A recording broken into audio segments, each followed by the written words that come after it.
ये है भोला, किस्मत का मारा, गरीबी का दुखियारा, एक मामूली सा लकड़हारा। तभी भोला अपनी तोड़ी हुई लकड़ियों को साइकिल पर रखता है और पास के गांव जामपुर गांव में एक लकड़ियों के कारखाने में आता है और यहाँ के मालिक मनोहर को अपनी लकड़ियाँ दे देता है। ये ले भोला तेरी लकड़ियों के पैसे, और हाँ, अगली बार मैं तुझसे 1 रुपए किलो के हिसाब से लकड़ियाँ लूंगा, क्योंकि लकड़ियाँ काफी सस्ती हो चुकी हैं। मालिक, ये तो काफी कम दाम है, आप 3 रुपए न सही 2 रुपए किलो दिया करो मुझे लकड़ियों के दाम। मेरी 4 बेटियां हैं मालिक, इतने कम दाम में मेरे परिवार का गुजारा सही से नहीं हो पाएगा। देख भाई, अगर 1 रुपए दाम में लकड़ियाँ देना हो तो दे देना, वरना तो किसी और को बेच देना अपनी लकड़ियाँ। ये सुनकर भोला दुखी हो जाता है। तभी वो मनोहर से 40 रुपए लेकर इसी गांव में अपने छोटे से झोपड़े में घर में आता है, जहाँ घर में भोला की पत्नी शांति मिट्टी के चूल्हे के पास बैठी खाने की व्यवस्था कर रही थी और चारपाई पर भोला की 4 बेटियां रिया, अनीता, पायल और कोमल ये सब बैठे हुए थे। भोला और इसके परिवार वाले काफी गरीबी में अपना जीवन बिता रहे थे। माँ, बाबा आ गए। तभी भोला घर के कोने में आकर उदास बैठ जाता है। जी आप हाथ मुंह धो लीजिए, मैं खाना निकालती हूँ। भोला खामोश बैठा कुछ सोच रहा था। जी क्या हुआ, आप कुछ परेशान से लग रहे हैं।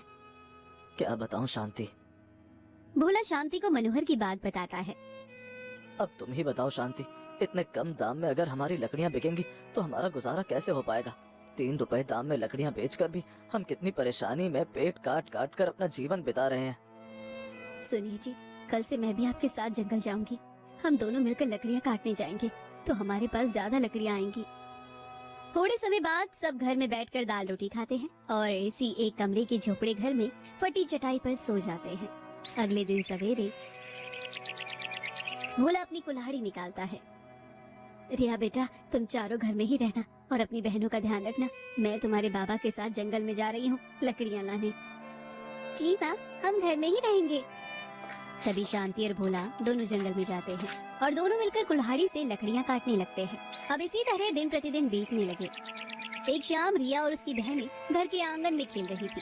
तभी अचानक कोमल को चक्कर आ जाते हैं और वो नीचे गिरकर बेहोश हो जाती है।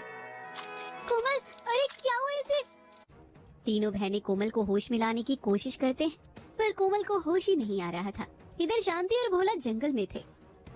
जी हमने तो काफी सारी लकड़ियाँ तोड़ ली है, अब घर चलते हैं। तभी दोनों अपनी लकड़ियाँ लेकर घर आते हैं तो बाहर रिया, अनीता, पायल ये तीनों कोमल के पास बैठे रो रहे थे। कोमल अब तक बेहोश थी। अपनी बेटियों को रोता देखकर शांति और भोला दंग रह जाते हैं। कोमल, अरे क्या हुआ इसे? दोनों अपनी बेटियों के पास आते हैं। क्या हुआ कोमल को? कोमल बेटा उठ, उठ कोमल। रिया, क्या हुआ कोमल को? ये बेहोश कैसे हो गई? माँ, ये हमारे साथ खेल रही थी, अचानक बेहोश हो गई। शांति, कोमल का शरीर तो काफी ठंडा हो चुका है, हमें तुरंत इसे अस्पताल ले जाना होगा। तभी दोनों कोमल को अपने गांव के सरकारी हॉस्पिटल में लेकर आते हैं, जहां कोमल का चेकअप हो रहा था। जी हमारी बच्ची ठीक तो हो जाएगी ना? उसे कुछ होगा तो नहीं ना? कोमल को कुछ नहीं होगा शांति। थोड़े समय बाद डॉक्टर बाहर आते हैं। डॉक्टर साहब, मेरी बिटिया की तबीयत कैसी है? वो ठीक तो है ना साहब? भोला, तुम्हारी बेटी कोमल के दिल में छेद है और उसके पास काफी कम समय बचा है। ये सुनकर भोला और शांति के पैरों तले जमीन खिसक जाती है। क्या? अगर 4 दिन में कोमल का ऑपरेशन नहीं किया गया तो कोमल की जान चली जाएगी। तुम तुरंत 5 लाख रुपयों की व्यवस्था करो ताकि हम कोमल का ऑपरेशन कर सकें। क्या? 5 लाख रुपए? इतने सारे पैसे कहाँ से लाऊं मैं? मेरे पास तो बूटी कौड़ी तक नहीं है। डॉक्टर वहाँ से चला जाता है। जी ये क्या हो गया? अब हम इतने सारे पैसे कहाँ से लाएंगे जी? शांति, तुम रोना बंद करो, मैं हूं ना, मैं अपनी बेटियों को कुछ नहीं होने दूंगा। तभी भोला हॉस्पिटल से बाहर चला जाता है। शांति वहीं अपने बच्चों के साथ बैठी थी। माँ, कोमल ठीक तो हो जाएगी ना? उसे कुछ होगा तो नहीं ना माँ? भगवान जी, ये कैसी कठिन परीक्षा ले रहे हो आप? हम गरीबों की, अब हम गरीब कहाँ से लाएंगे इतने सारे पैसे? मेरे बच्चे को ठीक कर दीजिए भगवान जी। अपनी बेटी की ऐसी हालत देखकर शांति खूब रो रही थी। इधर भोला गांव के मुखिया के घर आता है। मुखिया जी, मेरी बच्ची जिंदगी और मौत के बीच जूझ रही है। मेरी सहायता कीजिए मुखिया जी, मेरी बच्ची को बचा लीजिए। अरे नहीं भाई नहीं, मेरे पास इतने सारे पैसे नहीं है, जा यहाँ से।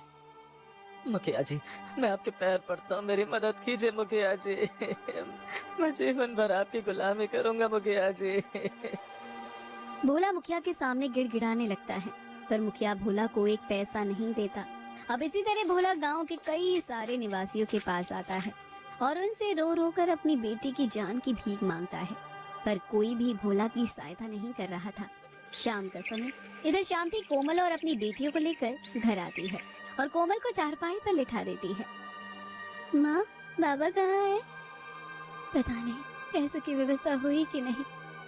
इधर भोला जंगल में एक पेड़ के नीचे उदास बैठा था। गांव में तो कोई भी मेरी सहायता नहीं कर रहा, अब कहाँ से लाऊं पैसे? अगर पैसों की व्यवस्था नहीं हुई तो मेरी बेटी की जान चली जाएगी। अपनी गरीबी स्थिति को याद करके भोला खूब रोने लगता है। तभी अचानक सामने जमीन पर कुछ हलचल होने लगती है। ये मिट्टी ऐसे हिल क्यों रही है? तभी सामने जमीन के अंदर से दो चमकती हुई सुनहरी रंग की जूतियां बाहर निकलती हैं।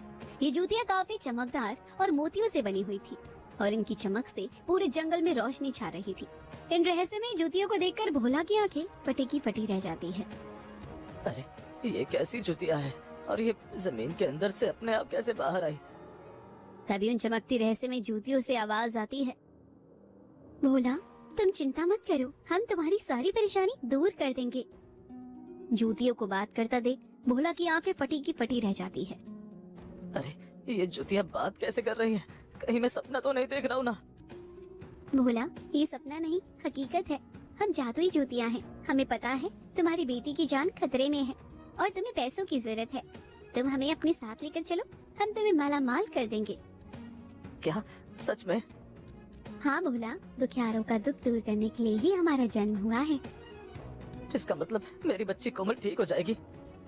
तभी भोला इन जूतियों को अपने हाथ में उठाता है और जैसे ही उन्हें लेकर वहाँ से जाने लगता है तो अचानक एक पेड़ से आवाज आती है, भोला रुक जाओ, इन सुनहरी जूतियों को अपने साथ मत ले जाओ, ये जूतियां तुम्हारा जीवन बर्बाद कर देंगी। भोला, इस पेड़ की बात मत मानो, ये एक राक्षस है, ये तुम्हें उलझा रहा है। भोला इनकी बातों पर ध्यान मत दो, इनकी चमक पर मत जाओ, ये बड़ी खतरनाक जूतियां हैं। नहीं, ये जूतियां बहुत अच्छी हैं और मुझे अपनी बेटी को बचाना है। तभी भोला उन जूतियों को लेकर अपने घर आ जाता है और घर का दरवाजा बंद कर देता है। जी, ये किसकी जूतियां हैं और ये इतनी चमक कैसे रही हैं? शांति, ये कोई मामूली जूतियां नहीं है, ये जादुई जूतियां हैं। जादुई जूतियां। ये है मेरी बच्ची कोमल, हमें इसके इलाज के लिए 5 लाख रुपए चाहिए। तभी इन सुनहरी जूतियों से ऐसी रोशनी निकलती है कि वो रोशनी सामने रखे मिट्टी के मटके पर पड़ती है। ये रहस्य देखकर सब हक्के बक्के रह जाते हैं। अरे, जूती में से रोशनी कैसे निकल रही है? भोला, अब अपने इस मिट्टी के मटके को खोल कर देख। भोला जब मटके के पास आता है और जैसे ही वो उसे खोलता है तो अंदर का नजारा देखकर भोला की आंखें फटी की फटी रह जाती हैं। मटके के अंदर कई सारे सोने के सिक्के थे। अरे, इतने सारे सोने के सिक्के! सब सोने के सिक्कों को देखकर दंग रह जाते हैं। इतना सारा खजाना, ये तो सच में जादुई जूतियां हैं जी। भोला, अब इस खजाने को बेचकर अपनी बेटी का इलाज करवाओ, हम तुम्हें हर रोज कई सारा खजाना देते जाएंगे। ये सुनकर भोला काफी खुश होने लगता है। जादुई जूतियां, मैं तुम्हारा ये एहसान जीवन भर नहीं भूलूंगा। अगले दिन भोला और शांति थोड़ा सोना बेचकर अपनी बेटी कोमल का इलाज करवाते हैं, जिसके बाद ऑपरेशन होने पर कोमल ठीक हो जाती है। रात का समय, सब घर में थे। तभी जादुई जूतियां फिर से भोला को कई सारे सोने के सिक्के दे देती है। भोला, बहुत जल्द तुम इस संसार के सबसे धनी व्यक्ति बन जाओगे। मैंने तो सपने में भी नहीं सोचा था कि मुझ जैसे एक मामूली से गरीब इंसान का जीवन अचानक से इतना बदल जाएगा। भोला के पास कई सारा सोना आ चुका था। सुनिए जी, हम इस गांव में 4-5 खेत खरीद लेते हैं और एक बड़ा सा बंगला बना लेते हैं। हाँ शांति, अब हमारे सारे सपने पूरे होंगे। हाँ। जितना खुश होना है हो जा भोला, क्योंकि अब तेरे जीवन में ऐसी भयंकर तबाही आने वाली है जिसे देखकर तेरी रूह कांप जाएगी। थोड़े समय बाद भोला जादुई जूतियों को अपनी अलमारी में रख देता है। अगले दिन सवेरे भोला और सब जब नींद से जागते हैं तो रिया पत्थर की मूर्ति बन चुकी थी। अरे ये क्या हो गया? रिया पत्थर की मूर्ति कैसे बन गई? रिया बेटा। ये क्या हो गया? ये पत्थर की मूर्ति कैसे बन गई? दोनों ये रहस्य देखकर दंग रह जाते हैं। जी आप उन जादुई जूतियों से बोलिए ना, वो हमारी बच्ची को ठीक कर देंगे। हाँ हाँ। तभी भोला अलमारी के अंदर से उन जूतियों को निकालता है। जादुई जूतियों, देखो मेरी बच्ची रिया पत्थर की मूर्ति बन गई, इसे ठीक कर दो। ये अब हमेशा पत्थर की मूर्ति ही बनी रहेगी भोला। क्या? पर क्यों? क्योंकि तुमने हमारे जादू का उपयोग किया है, और एक बार जो हमारे जादू का उपयोग करता है, हम एक एक करके उसके सभी परिवार वालों को पत्थर की मूर्तियां बना देते हैं। ये सुनकर भोला और शांति के होश उड़ जाते हैं। क्या? नहीं नहीं, जादुई जूतियों, हम गरीबों के साथ ऐसा गजब ना करो। मेरी बच्चियों को ठीक कर दो जादुई जूतियों, मैं तुम्हारे आगे हाथ जोड़कर विनती करती हूँ। अब कोई फायदा नहीं, अब हम तुम्हें रोज खजाना देने आएंगे और तुम रोज अपने परिवार का एक सदस्य गंवाते जाओगे। भोला और शांति इन जूतियों के सामने रोने और गिड़गिड़ाने लगते हैं, पर इन जूतियों को इन पर जरा भी रहम नहीं आता। तुमने मेरी बेटी को मुझसे छीना, मैं तुम्हें जान से मार दूंगा। तभी भोला उन जूतियों को उठाकर बाहर फेंक देता है, तो वो जूतियां अपने आप उड़कर फिर से भोला के घर चली आती हैं। अरे ये तो फिर यहाँ आ गई। तभी भोला उन्हें आग लगाता है, तो जूतियां आग में भी नहीं जल रही थी। जी इन जूतियों को छोड़िए और जाकर कोई बाबा को बुलाइए, अब वही हमारी बच्ची को ठीक कर सकते हैं। तभी भोला दौड़ते हुए बाहर आता है और गांव में एक बाबा को तलाश करने लगता है, तो उसे गांव में कोई बाबा नहीं मिलते। ये क्या हो रहा है मेरे साथ? अब कैसे अपनी बेटी को ठीक करूं? रात का समय, जादुई जूतियां फिर से भोला को कई सारा खजाना देती हैं। नहीं चाहिए हमें कोई खजाना, नहीं चाहिए, मेहरबानी करके हमारा पीछा छोड़ दो। ऐसे कैसे छोड़ दे तुम्हारा पीछा भोला? एक बार जो हमारे वश में आ जाता है ना, हम उसके पूरे परिवार को निगल जाते हैं। ये सुनकर भोला और शांति खूब रोने लगते हैं। ये कैसी मुसीबत मोल ले ली है हमने अपने सर पर। भगवान जी आप ही अब हमें जादुई जूतियों के कहर से बचाइए। शांति, कुछ पाने के लिए कुछ खोना पड़ता ही है। अगले दिन सवेरे भोला की दूसरी बेटी अनीता भी पत्थर की मूर्ति बन जाती है। तभी भोला बाहर गांव में आता है और गांव के निवासियों को सारी बातें बताता है। मेरी मदद कीजिए गाँव वालों, वरना वो जादुई जूतियां मेरे पूरे परिवार को खत्म कर देगी। अरे नहीं नहीं, हम क्यों सावत को अपने सर मोल ले? अगर उसने हम पर कोई काला जादू कर दिया तो? हाँ, हमें नहीं आना है तुम्हारे साथ। ये मुसीबत तुमने अपने सर पर ली है, अब तुम ही उससे निपटो। गांव का हर निवासी भोला की सहायता करने से इनकार कर देता है। अगले दिन भोला की तीसरी बेटी भी पत्थर की मूर्ति बन जाती है। हमारी तीसरी बेटी भी पत्थर की मूर्ति बन गई है जी। क्या करूं मैं? कैसे बचाऊं अपनी बेटियों को? तभी भोला के दिमाग में जंगल के उस बोलते पेड़ की बात याद आती है। वो बोलता पेड़, उसके पास जरूर इस समस्या का समाधान होगा। वही मुझे इन जूतियों को लाने से रोक रहा था। माँ, मेरी तीनों दीदियाँ तो पत्थर की मूर्तियाँ बन गई हैं। अब क्या मैं भी पत्थर की मूर्ति बन जाऊंगी? माँ, मुझे पत्थर की मूर्ति नहीं बनना है। माँ, मुझे बचा लो। शांति अपनी बेटी को सीने से लगाकर खूब रोने लगती है। दर्द का यह भयानक मंजर देखकर यकीनन हर किसी की आंखों में से आंसू निकल आएंगे। गांव वाले भी इस रहस्य को देखकर हक्के बक्के रह जाते हैं। पूरे गांव में हर जगह यही बातें चल रही थी। तभी भोला दौड़ते हुए जंगल में आता है। कहाँ है वो बोलता पेड़? भोला उस रहस्य में बोलते पेड़ को तलाश करने लगता है। काफी समय तक घूमने के बाद भोला को वो पेड़ मिल जाता है। तभी भोला उस पेड़ को सारी बातें बताता है। मैंने तुम्हें पहले ही आगाह किया था भोला कि उन ज्योतियों की चमक और उनकी बातों में मत आओ। अब देख लिया ना मेरी बात न मानने का परिणाम। पेड़, मेरा पूरा परिवार एक एक करके खत्म होता जा रहा है। मैं तुमसे हाथ जोड़कर विनती करता हूँ, मेरे परिवार को बचा लो। उन जादुई जूतियों को कैसे रोकूं मैं? भोला, वो जादुई जूतियां एक राजकुमारी की है। आज से कई सालों पहले एक राजकुमारी के पिता राजा ने उन जूतियों को यहाँ दफन किया था। वो जूतियां बड़ी खतरनाक हैं, वो माल के बदले जान लेती हैं। अब अगर तुमने अपनी बेटियों को बचाना है तो पास में ही एक दरिया है, उस दरिया के अंदर उस राजकुमारी का महल है और उसी महल में उस राजकुमारी की मूर्ति है। बस तुम्हें उस मूर्ति को तोड़ना है। ऐसा करते ही उन जूतियों की सारी शक्तियां खत्म हो जाएंगी और तुम्हारी बेटियां ठीक हो जाएंगी। उसके बाद 2 घंटे के अंदर तुम्हें उन जूतियों को यहाँ लाकर दफन करना होगा। ये सुनकर भोला दौड़ते हुए पास में एक दरिया के पास जाता है। मैं अपने परिवार को कुछ नहीं होने दूंगा। तभी भोला दरिया के अंदर पानी के अंदर कूद जाता है और नीचे पानी की गहराई में जाने लगता है। कहाँ होगा वो महल? तभी काफी नीचे आने के बाद भोला को एक बड़ा सा दरवाजा दिखता है। तभी भोला उस दरवाजे के पास आकर उसे खोलता है तो वहाँ सामने कई सारे जहरीले सांप थे। अरे बाप रे, इतने सारे सांप! तभी वो सांप जैसे ही भोला पर हमला करने लगते हैं तो भोला पानी के अंदर तेजी से इधर उधर तैरने लगता है। ये सांप ऐसे मेरा पीछा नहीं छोड़ेंगे, मुझे कुछ करना होगा। तभी भोला नीचे जमीन पर आता है और अपने पैरों से मिट्टी को जोर जोर से हिलाने लगता है, जिसके बाद वहाँ की मिट्टी पानी में फैल जाती है और सारा पानी गंदा हो जाता है। जिसके बाद उन सांपों को कुछ नजर नहीं आता और वो अलग अलग दिशा में चले जाते हैं। अच्छा हुआ वो सांप चले गए। तभी भोला उस महल के अंदर आता है तो सामने एक सुंदर सी राजकुमारी की बड़ी सी मूर्ति रखी हुई थी। ये मूर्ति तो कितनी बड़ी है, अब कैसे तोड़ूं इसे? भोला उस मूर्ति को तोड़ने की बहुत कोशिश करता है, पर पत्थर की बनी इस बड़ी सी मूर्ति को तोड़ना अकेले भोला के बस की बात नहीं थी। कैसे भी करके इस मूर्ति को तोड़ना होगा, वरना मेरा परिवार। भगवान जी मुझे शक्ति दीजिए। तभी भोला एक बड़ा सा पत्थर उठाता है और राजकुमारी की उस मूर्ति के ऊपर फेंक कर मारता है, जिसके बाद राजकुमारी की वो मूर्ति टूट जाती है और इधर भोला की पत्थर बनी बेटियां फिर से इंसान बन जाती है। मेरी बेटियां ठीक हो गई जी। तभी भोला पानी से बाहर आता है और दौड़ते हुए अपने घर आकर उन जूतियों को लेकर जंगल में जाता है और उन्हें वहीं जमीन के अंदर दफना देता है जहाँ से ये जूतियाँ निकली थी। शुक्र है कि ये जूतियाँ वापस यहीं दफन हो गई।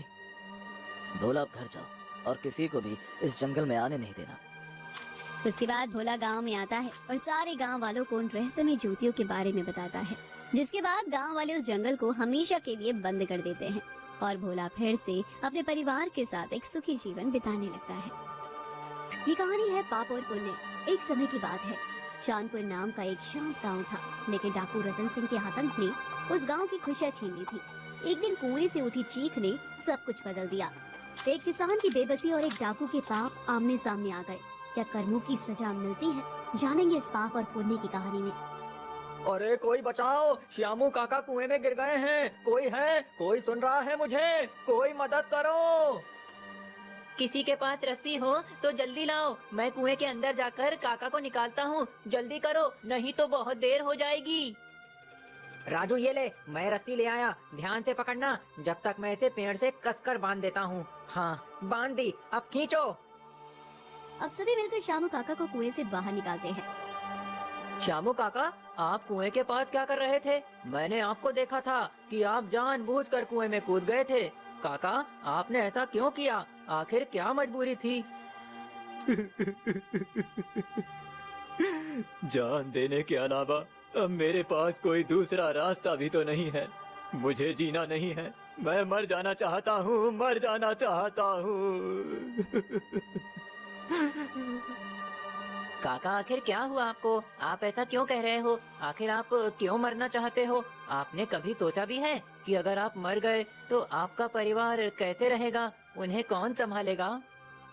उनकी देखभाल नहीं कर पा रहा हूँ, इसी बात का तो मुझे दुख है। इसीलिए मुझे ये कदम उठाने पर मजबूर होना पड़ा। मैं अपनी आंखों से अपने परिवार को भूखा मरता हुआ नहीं देख सकता।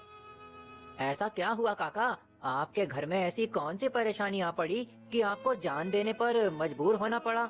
आप तो खाते पीते घर से हो, आपकी खेती का काम तो अच्छा चलता है, तो फिर आपका परिवार क्यों भूखा रहेगा? मैं गरीब किसान हूँ। मेरे पास केवल एक छोटी सी जमीन है जिस पर खेती करके मैं अपने परिवार का पेट पालता हूँ। हाँ काका, ये तो सब जानते हैं कि आप कितनी मेहनत करके खेती करते हो। आपकी खेती तो अच्छी चल रही थी, फिर आप ऐसा क्यों करने जा रहे थे? तुम सबको पता ही है कि कुछ दिन पहले गांव में वो रतन सिंह डाकू आया था और उसने गांव में लूटपाट की थी। हाँ काका, वो फिर से गांव को लूट कर ले गया। उसका तो हर महीने का यही नाटक है, कोई कुछ भी नहीं कर पाता। आपका क्या लेकर गया वो डाकू? मैंने मेरी बेटी की शादी के लिए कुछ गहने रखे थे। उस डाकू रतन सिंह ने उसे ले लिया। वो तो ठीक था, हम मेहनत करके फिर से कुछ पैसों का इंतजाम कर लेते, लेकिन वो गहनों के साथ साथ। गहनों के साथ साथ और क्या ले गया काका? कहीं उस डाकू ने आपके बच्चों को तो कोई नुकसान नहीं पहुंचाया? वो मेरी खेती की जमीन के कागज भी ले गया और वो कह गया कि अब वो जमीन उसकी है, उस पर खेती करने की हिम्मत भी मत करना। अब तुम ही बताओ, जमीन के बिना मैं कैसे अपने परिवार का पेट पालूंगा? ये तो सही बात है काका।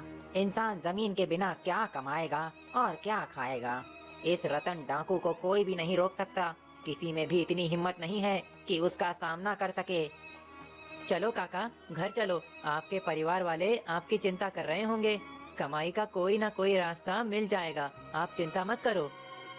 श्यामू काका को लेकर वो सभी वहाँ से चले जाते हैं, जबकि उधर डाकू रतन सिंह अपने नौकर हरिया से कहता है, हरिया, अरे ओ हरिया, चांदपुर गांव से हमें कितना माल मिला है, जरा देख कर तो बता।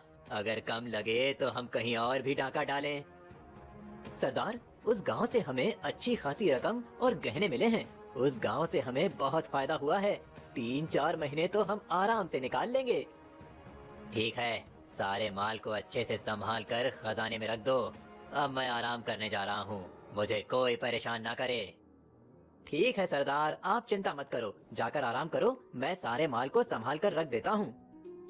इसी तरह कुछ दिन बीत जाते हैं। रतन सिंह फिर से लूटपाट करने अपने साथियों के साथ निकलता है। तभी उन्हें रास्ते में गिरजा नाम का एक मुसाफिर मिलता है। सुन मुसाफिर, जो कुछ भी तेरे पास है सब हमारे हवाले कर दे। हमसे चालाकी करने की कोशिश भी मत करना, वरना डाकू रतन सिंह से बुरा कोई नहीं होगा। वैसे सरदार, सच कहूँ तो आपसे बुरा कोई भी नहीं है। आप तो सब पर भारी हैं, आपके मुकाबले का तो कोई भी नहीं है। अरे भाई, मेरे पास आपको देने के लिए कुछ नहीं है। मैं एक गरीब हूँ, मुझे छोड़ दो, मुझे जाने दो। हमें बेवकूफ बना रहे हो? ज्यादा होशियारी की तो जान से हाथ धोना पड़ेगा। जल्दी करो, मेरा समय बर्बाद मत करो। तुम्हारे पास जो भी सामान है वो सब हमें दे दो। मुझ पर रहम करो, मैं सच बोल रहा हूँ, मेरे पास कुछ भी नहीं है, मैं बहुत गरीब हूँ। डाकू को उस मुसाफिर गिरजा के पास से कुछ भी नहीं मिलता, तो वो उसे खूब मारते हैं। अरे तुम लोगों के जुल्म बहुत बढ़ गए हैं। तुम पापी हो, निर्दोषों पर अत्याचार करते हो। ऊपर वाला तुम्हें इसकी सजा जरूर देगा। सजा? और मुझे कौन देगा मुझे सजा? इतनी हिम्मत नहीं किसी में जो इस रतन सिंह को सजा दे सके। डाकू उस मुसाफिर को वहीं अधमरा छोड़कर चले जाते हैं। कुछ दिन बाद सरदार, सरदार, सुनिए, जल्दी से इधर आइए। ये देखिए क्या हो रहा है। क्या हो गया हरिया? ऐसा क्या हो गया है जो इतना परेशान हो रहा है और मुझे भी परेशान कर रहा है? सरदार, एक एक करके हमारे सारे घोड़े बीमार हो रहे हैं। ना जाने इन्हें क्या हो गया, कुछ खा भी नहीं रहे हैं और अब तो हमारा खजाना भी खत्म हो रहा है। इन बीमार घोड़ों पर बैठकर तो हम लूट के लिए भी नहीं जा सकते। हाँ तो खड़े खड़े मेरा मुंह क्या देख रहे हो? जाओ, पास के गांव से किसी वैद्य को बुला कर लाओ जो इन घोड़ों को देख सके और इन्हें जल्दी ठीक कर सके। ठीक है सरदार, मैं अभी जाकर किसी अच्छे वैद्य को बुला कर लाता हूँ। थोड़ी ही देर में बैजी वहाँ आ जाते हैं और उन बीमार घोड़ों को देखने लगते हैं। क्या हुआ है इन घोड़ों को? ये घोड़े कुछ खा क्यों नहीं रहे हैं? सरदार, ये घोड़े बीमार नहीं लग रहे हैं। अरे, ये अगर बीमार नहीं हैं तो कुछ खा क्यों नहीं रहे हैं? इन्हें जल्दी से ठीक कर दो। अगर तुमने ऐसा कर दिया तो तुम्हें इसकी मुंह मांगी कीमत मिलेगी। सरदार, मैंने इन्हें हर तरीके से देख लिया, लेकिन कुछ भी समझ नहीं आ रहा है कि ऐसा क्यों हो रहा है। अगर कुछ दिनों तक और कुछ नहीं खाएंगे तो ये मर जाएंगे। अब तो ऊपर वाला ही कुछ चमत्कार कर सकता है। तुम्हें पता भी है तुम किसके सामने ऐसा कह रहे हो? ये भगवान कुछ नहीं करते, हमें ही कुछ करना होता है और जिसके पास ताकत है वो सब कुछ कर सकता है। तुम घोड़ों को ठीक नहीं कर सकते तो जाओ यहाँ से। हरिया, इन घोड़ों के लिए अच्छा खाना लेकर आओ, तभी ये खाएंगे। ठीक है सरदार, मैं अभी लेकर आता हूँ। चलिए वैद्य जी, मैं आपको आपके घर छोड़ देता हूँ। थोड़ी देर बाद हरिया घोड़ों को खाना और हरी घास लाकर देता है, लेकिन वो कुछ भी नहीं खाते।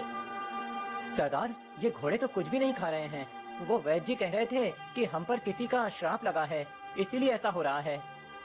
तुम भी उस वैद्य की बातों में आ गए। ये सब सिर्फ बातें हैं, ऐसा कुछ नहीं होता। तुम सिर्फ अपने काम पर ध्यान दो, समझे?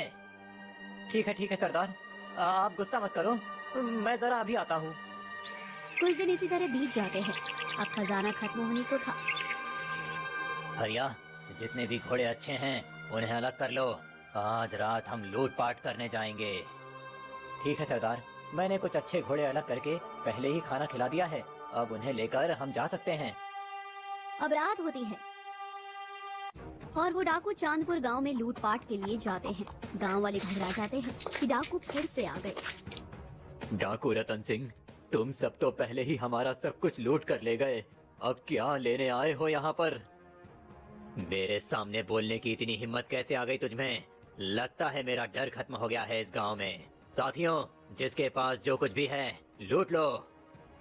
पापी, तुझे इस पाप की सजा जरूर मिलेगी। भगवान से डर, तेरा नाश हो जाएगा, नाश। वो डाकू किसी की भी नहीं सुनते और गांव का सारा सामान लूट लेते हैं। फिर अपने डेरे पर लौट जाते हैं। सरदार, ये देखिए, इस बार भी इतना सारा सामान मिला है। अब हम बहुत आराम से रह सकते हैं। डाकू रतन सिंह जैसे ही सामान को हाथ लगाता है, उसे कुछ महसूस होता है। अरे, ये क्या हो रहा है? मेरा हाथ हिल क्यों नहीं रहा है? अरे, ये क्या हो गया? सरदार, क्या हो गया आपके हाथ को? अभी तो ठीक था, एक बार फिर से हिलाकर देखिए। देख लिया, नहीं हिल रहा है। अरे, अब तो एक पैर भी नहीं हिल रहा है। ऐसा लग रहा है जैसे मेरे एक पैर एक हाथ में जान ही नहीं है। आखिर क्या हो रहा है? मुझे कुछ समझ नहीं आ रहा है। सरदार, वो बीमार घोड़े भी मर गए हैं और जो कुछ अच्छे थे वो भी बीमार पड़ गए हैं और आपके हाथ पैर भी काम नहीं कर रहे हैं। लगता है ये किसी का श्राप है। वो वैद्य सही कह रहे थे। चुप कर हरिया, ऐसा कुछ नहीं होता। एक डाकू होकर तुम डर गए। चिंता मत करो, मैं कुछ दिन में ठीक हो जाऊंगा। कुछ दिन इसी तरह बीत जाते हैं और डाकू रतन सिंह की तबीयत और खराब होने लगती है। तभी उस जंगल से एक साधु गुजरते हैं। साधु महाराज, जरा सुनिए, यहाँ आइए। चिंता मत कीजिए, मैं आपको कोई नुकसान नहीं पहुँचाऊंगा। मैं बस आपसे एक समस्या का समाधान चाहता हूँ। मुझे कोई डर नहीं है, मैं तो बस तुम्हारी ये दशा देख रहा था। साधु महाराज, मैं बहुत दिनों से बीमार हूँ, दवा का भी कोई असर नहीं हो रहा है। अब आप ही कुछ बताइए, मैं ऐसा क्या करूँ कि मैं ठीक हो जाऊँ? ये सब तो तुम्हारे कर्मों का फल है।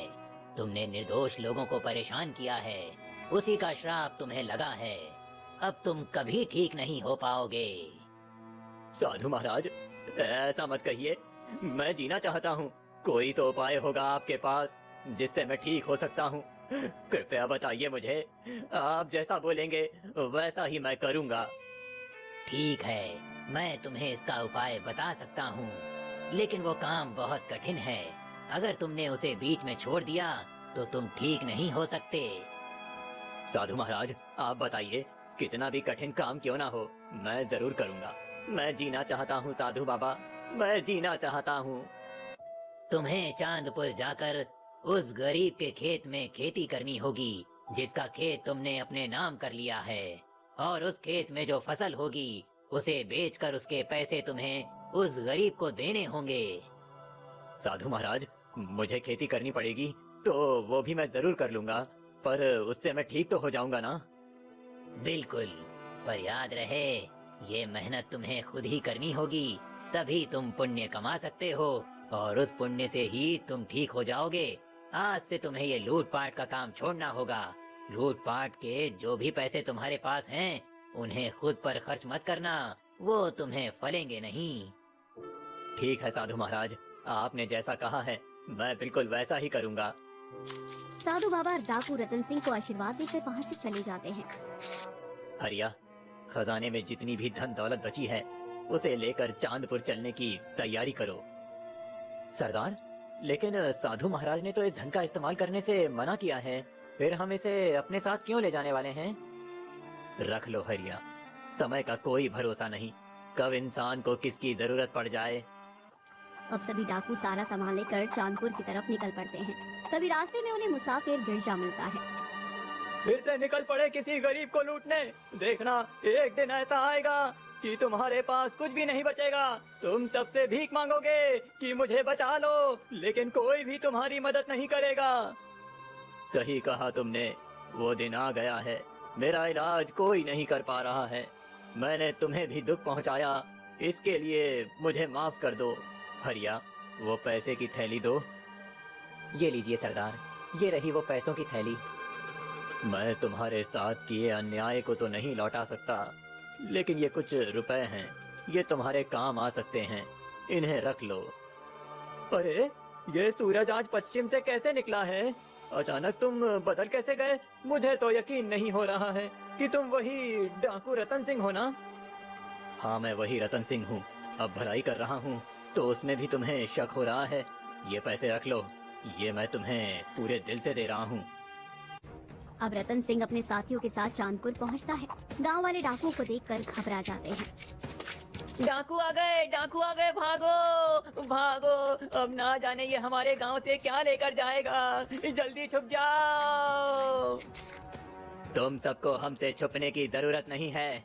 मुझे बस इतना बताओ कि श्यामू काका कहाँ रहते हैं। मुझे उनके घर का पता बताओ।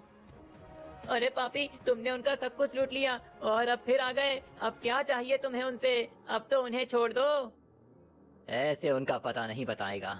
चलो, हम सब श्यामू काका के खेत पर ही चलते हैं, वहीं काम शुरू करेंगे। अब सारे डाकू श्यामू काका के खेत पर चले जाते हैं और वहीं रहने लगते हैं। सरदार, हम श्यामू काका के खेत पर तो आ गए, लेकिन यहाँ हम करेंगे क्या? हमें तो खेती करना बिल्कुल आता ही नहीं है। किसी गांव वाले को पकड़ कर लाओ, हम उससे खेती के बारे में अच्छे से जान लेंगे, फिर यहाँ अपना काम शुरू करेंगे। ठीक है सरदार, मैं अभी जाता हूँ और खेती के बारे में जानने वाले को लेकर आता हूँ। हरिया गांव में इधर उधर घूमने लगता है और किसी खेती करने वाले व्यक्ति को ढूंढने लगता है। हरिया को देखकर गांव के लोग डर जाते हैं। ये यहाँ क्यों आए हैं? ना जाने अब कौन से दिन देखने को मिलेंगे। अब तो हम अपने गांव में भी शांति से नहीं रह सकते। अरे भाई जरा सुनो, क्या आपको खेती का काम आता है? क्या? खेती का काम? ये तुम्हें क्यों जानना है? भला डाकू कब से खेती में रुचि लेने लगे? नहीं, मुझे तो कुछ भी नहीं पता खेती के बारे में। अच्छा, तो इस गांव में किसी को तो पता होगा ना कि खेती कैसे करते हैं। मुझे उसका ही पता बता दो तो मैं उससे पूछ लेता हूँ। अभी हरिया मोहन से ये कह ही रहा था कि तभी वहाँ से श्यामू काका गुजरते हैं। श्यामू काका जानते हैं कि खेती कैसे करते हैं। आखिर तुम लोगों ने उन्हीं के खेत पर तो कब्जा किया है, तुम उन्हीं से पूछ लो। श्यामू काका जरा सुनिए, इधर आइए।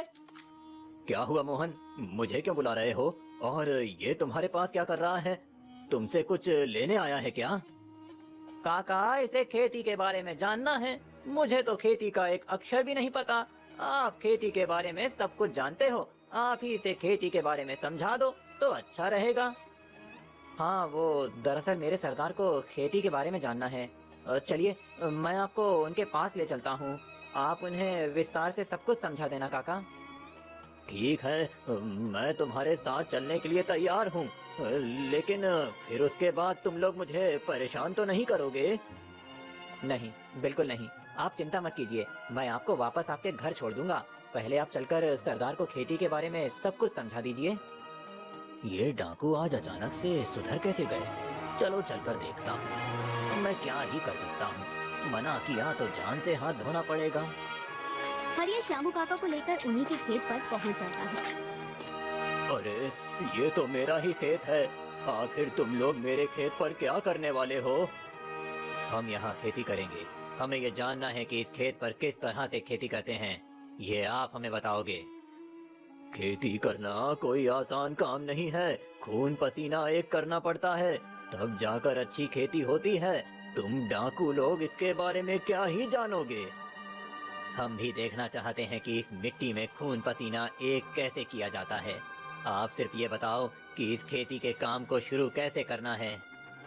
ठीक है, मैं तुम्हें खेती करना सिखा दूंगा, लेकिन तुम्हारा तो एक हाथ और एक पैर काम ही नहीं कर रहा है, फिर कैसे करोगे खेती? आप चिंता मत करो काका, इतने दिनों से मैंने अपने एक हाथ से ही सारा काम किया है, ये काम भी कर लूंगा। श्यामू काका अब रोज रतन सिंह को खेत का काम सिखाते हैं और वो मेहनत के साथ काम करता है। एक दिन काका, इस काम को करने में मुझे जितना सुकून मिल रहा है उतना तो मुझे लूट का धन मिलने पर भी नहीं मिलता था।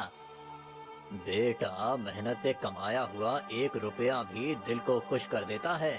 और बेटा, अब तो तुम्हारा मन भी बदल रहा है। डाकू रतन सिंह की कड़ी मेहनत से कुछ महीनों में फसल तैयार हो जाती है। रतन सिंह उसे बेचने के लिए जाता है, तभी कुछ लोग उसका रास्ता रोक लेते हैं। कौन हो तुम लोग? हमारा रास्ता क्यों रोका है? जाने दो हमें, नहीं तो तुम्हारे लिए अच्छा नहीं होगा। मैं सूरजपुर का डाकू हूँ। ये सारा अनाज हमारे हवाले कर दो, नहीं तो अपनी जान देने के लिए तैयार हो जाओ। लगता है तुमने कभी डाकू रतन सिंह का नाम नहीं सुना, इसीलिए तुम्हारी इतनी हिम्मत हो गई कि तुम चांदपुर पहुंच गए। कौन हो तुम और डाकू रतन सिंह को कैसे जानते हो? तुम उनके कोई रिश्तेदार हो क्या? मैं ही डाकू रतन सिंह हूँ और तुम मेरे ही इलाके में लूटपाट करने आए हो। चले जाओ यहाँ से, और आज के बाद चांदपुर गांव की तरफ आंख उठाकर भी मत देखना, नहीं तो ये रतन सिंह तुम्हें छोड़ेगा नहीं। रतन सिंह के इतना कहते ही वो सारे डाकू डर कर वहाँ से भाग जाते हैं। भाग गए सबके सब। जब घी सीधी उंगली से नहीं निकलता तो उंगली टेढ़ी ही करनी पड़ती है। अब रतन सिंह अनाज लेकर मंडी जाता है और सारा अनाज बेच देता है। शाम को रतन सिंह चांदपुर वापस पहुंचता है। काका, ओ श्यामू काका, कहाँ हो आप? अरे बाहर आओ जरा। काका, क्या हुआ? अब आ रहे हो मंडी से? अनाज बिका कि नहीं? अगर नहीं बिका तो निराश मत होना, दूसरी मंडी भी है, हम वहाँ जाकर बेच सकते हैं। काका, हमारा सारा अनाज बिक गया। ये लो अनाज के सारे पैसे, ये सब आपके हैं। मेरे जीवन की ये मेरी पहली मेहनत की कमाई है। अरे नहीं, मैं इसे नहीं ले सकता, ये तो तुम्हारी मेहनत की कमाई है। नहीं नहीं, मैं इसे नहीं ले सकता हूँ। काका, ले लो। आज तक मैंने पाप के पैसे कमाए थे, आज पहली बार जो पैसे मैंने कमाए हैं उनसे पुण्य करना चाहता हूँ। मैंने आपका खेत ले लिया था, ये फसल आपकी है, इसीलिए इन पैसों के असली हकदार आप ही हो। रतन सिंह जैसे ही श्यामू काका को वो सारे पैसे देता है, उसका हाथ हिलना शुरू कर देता है और पैर भी बिल्कुल ठीक हो जाते हैं। काका, मेरा हाथ, मेरा पैर, मैं ठीक हो गया काका, मैं पहले जैसा हो गया। मैं आज बहुत खुश हूँ काका, बहुत खुश। हाँ बेटा, आज तुमने नेकी की, जिसका बदला ईश्वर ने तुम्हें इस रूप में दिया और तुम्हें अपने होने का एहसास दिलाया। आज मैं समझ गया कि कभी पाप नहीं करना चाहिए। पाप से कमाया हुआ धन कभी काम नहीं आता। जितना हो सके अपने जीवन में पुण्य कमाओ। आज से मैं सबकी मदद करूंगा। अब रतन सिंह और उसके सभी डाकू चांदपुर गांव में परिवार की तरह रहने लगते हैं और काम करने लगते हैं। अब कोई भी डाकू चांदपुर में नहीं आता और ना ही लोगों को परेशान करता है। सभी खुशी खुशी एक साथ जीवन गुजारने लगते हैं और एक दूसरे की मदद भी करते हैं।